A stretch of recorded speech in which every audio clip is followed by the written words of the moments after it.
It is my opinion that you do not really understand the concept of banking. All the banks are broke.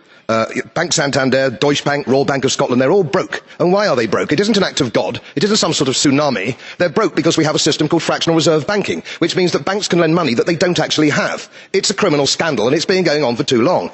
And most of the problem starts in politics and central banks, which are part of the same political system. We have counterfeiting, sometimes called quantitative easing, but counterfeiting by any other name. The artificial printing of money, which if any ordinary person did, they'd go to prison for a very long time. And yet governments and central banks do it all the time. Central banks repress the amount of interest that rates are, so we don't have the real cost of money. And yet we blame the real retail banks for manipulating LIBOR.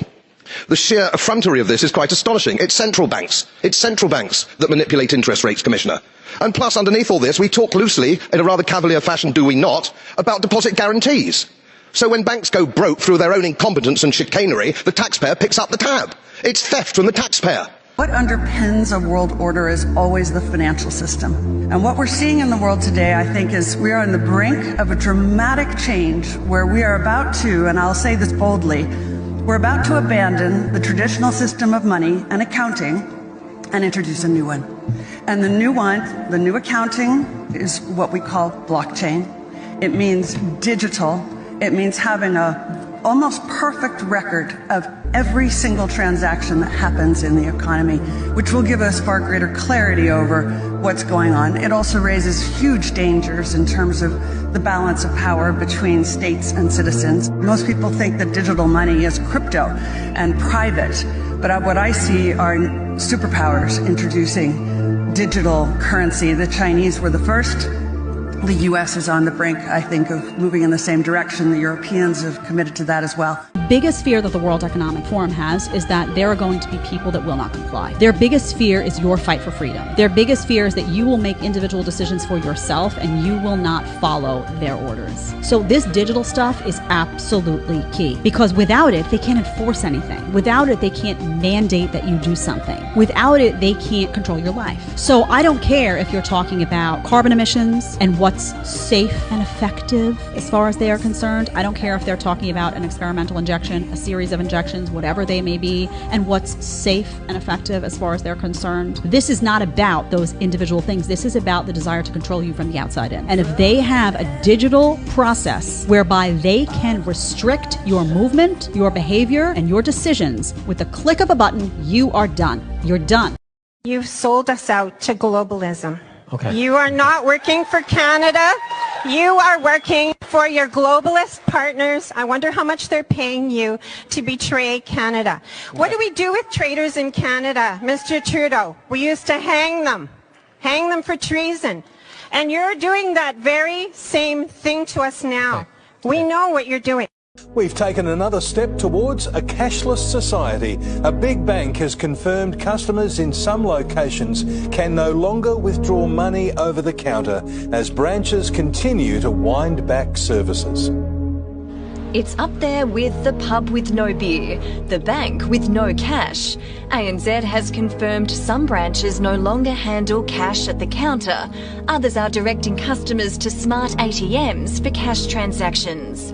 The latest figures on ATMs shows the number of machines has more than halved from almost 14,000 back in 2017 to around 6,000 in the middle of last year. For years, cash was king, but not anymore.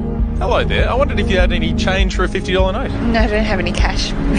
Don't use cash anymore these days? No, definitely not. No change at all. Never? Never. Not having cash is much more convenient. For the first time since dollars and cents were introduced in the 1960s, Australia's cash supply is shrinking. We are becoming fully digitalised. We're still producing cash out there, but we're just becoming more reliant on other ways to pay. And this is what you would expect. In fact, it's a trend that's long been in the making. People should not be afraid of their governments. Governments should be afraid of their people. You think is coming is a recession. What your crazy friends might say to you is coming is maybe a depression. You'd be mistaken.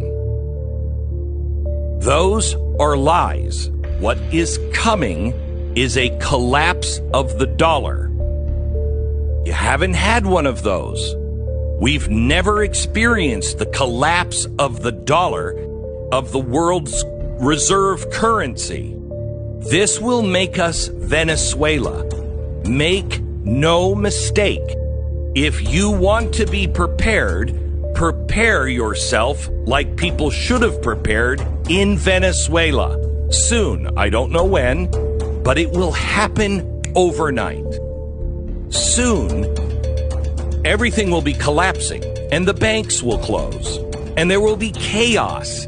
It is very clear that the head of the snake is the financial system. We can argue till the end of time about who runs the world. Is it the reptilians? Is it the Illuminati? Is it the Freemasons? We can go on and on and on and on about this, but I don't think it is reasonable to even begin arguing about the mechanism that is used to exert this control. The mechanism is finance. The whole point of finance is to indebt, otherwise to enslave. What is a mortgage? I mean, what does that stand for? It's a death grip. So when you get a mortgage, you have a death grip held over you because you are in debt. You don't even own the house. The bank owns the house that loaned you the money to buy the house, unless you're fortunate enough to have all the money to buy it outright. And even then, you can be taxed by the government, and if you fail to keep up with those taxes, the government can then take it from you. The whole system is based on a financial fraud, which effectively takes the power that we have and it gives it to a tiny group of individuals who are running the world through the control of finance.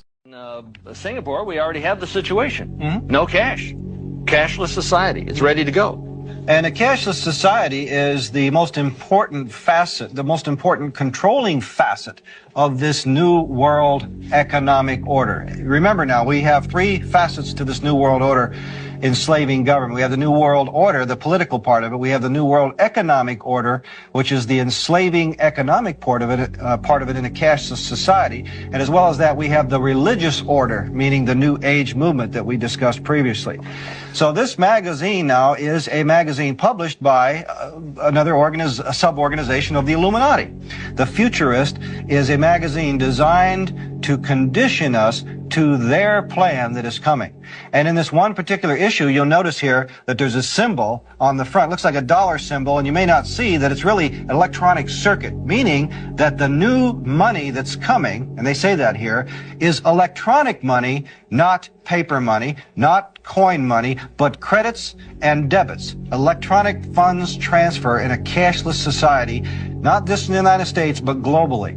Now notice on one of the prime articles here, it talks about a cash-free society. In other words, folks, there is a plan to take the entire globe cashless, according to information I've gleaned from research. Is if you have money in your bank account and the new rule is you're not allowed to transact further than 5 kilometers from your home, your card won't work more than 5 kilometers from your home. If they don't want you buying pizza, you can't buy pizza with money in your bank account or with your card.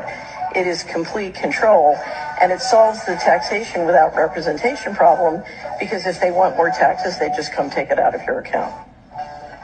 So when the World Economic Forum said it's 2030, you have no assets and you're happy, what I hear is it's 2030, we took all of your assets and you're mind controlled. Okay? When the next crisis hits, the elites are planning to freeze the financial system, and they'll replace it with a new system, one not based on the U.S. dollar. When that happens, we'll wake up to a very strange and disturbing new reality. And for our viewers that are watching today, what might their reality look like that morning? How does this manifest? First, they'll have gone to bed knowing that a massive financial crisis was underway.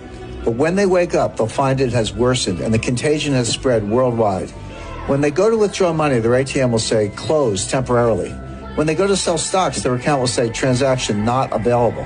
When they go to their local business, that business will only accept cash if it's open. As citizens realize they're being barred from their money, riots will erupt. It's going to get really bad really quickly. How would such a freeze actually work? And wouldn't that be highly illegal? Well, it wouldn't be illegal technically, because they've been quietly laying the groundwork for... Here's a question. Would you let someone implant a microchip into your hand if you would receive $2,000 a month in return for getting a chip put in your hand? You heard me right. We'll give you universal basic income, basically, 2,000 euros, $2,000 a month, if you allow us to put a microchip in your hand. That's exactly what's about to happen as part of the rollout of the central bank digital currencies. It's a carrot for them to rope you into this mess. We'll get to that part of the story in a minute, the chip implantation process, not the corn chip, as Dan said in our chat, but a actual metallic tracking chip. But a new report just published this week by the Bank for International Settlements explains how our new digital money system is about to work. We've been warning you that this was coming for a long time on this show. Also, we weren't the only ones predicting this. It was predicted in a little book, you might have heard of it, called The Bible, The Mark of the Beast. For one thing, this is how this new system would operate. According to them, the Bank for International Settlements, the new reserve currency, forget the dollar as you know it, basically. This will be the new reserve currency, which is how they want to label it and how they are labeling it. This would be used to settle all transactions. As everyone moves away from the U.S. dollar right now, this seems like perfect timing to be moving to this new system.